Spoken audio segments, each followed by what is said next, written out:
தற்போது கிடைத்திருக்கும் அண்மை செய்தி. கள்ளச்சாராய விவகாரத்தில் ராமதாஸ், அன்புமணிக்கு திமுக எம்எல்ஏக்கள் நோட்டீஸ் அனுப்பியுள்ளனர். இது குறித்த கூடுதல் விவரங்களை நமது செய்தியாளர் கோகுல் வழங்க கேட்கலாம். வணக்கம் கோகுல், விவரங்களை பதிவு பண்ணலாம்.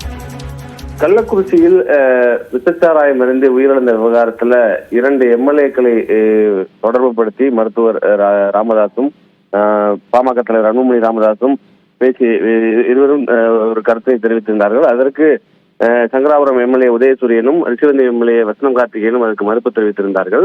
இந்த தங்களை தொடர்புபடுத்தி பேசிய கருத்திற்கு வருத்தம் தெரிவிக்க வேண்டும் என்று தற்பொழுது திமுக மூத்த வழக்கறிஞர் வில்சன் வாயிலாக ஒரு வழக்கறிஞர் நோட்டீஸை அனுப்பியிருக்கிறார்கள். குறிப்பாக 24 மணி நேரத்திற்குள் இவர்கள் இருவரும் தங்களை பற்றி கூறிய கருத்திற்கு வருத்தம் தெரிவித்து முக்கிய செய்தித்தாள்கள் மற்றும் தொலைக்காட்சிகள் இந்த வருத்தத்தை தெரிவிக்க வேண்டும் என்றும், அதே போல இருவரும் 24 மணி நேரத்திற்குள் வருத்தம் தெரிவிக்காவிட்டால் முதலமைச்சருடைய பொது நிவாரண நிதிக்கு 1 கோடி ரூபாய் பணத்தையும் இருவரும் வழங்க வேண்டும் என்ற ஒரு வழக்கறிஞர் நோட்டீஸ் அனுப்பியிருக்கிறார்கள். 24 மணி நேரத்திற்குள் அவர்கள் வருத்தம் தெரிவித்து இது போன்ற தகவலை தெரிவிக்கவில்லை என்றால் இது குறித்து நீதிமன்றத்தில் குற்றவியல் நடவடிக்கை அவதூறு வழக்குகளும் தொடர இருப்பதாக 2 பேரும் அந்த வழக்கறிஞர் நோட்டீஸில் குறிப்பிட்டுள்ளார்கள்.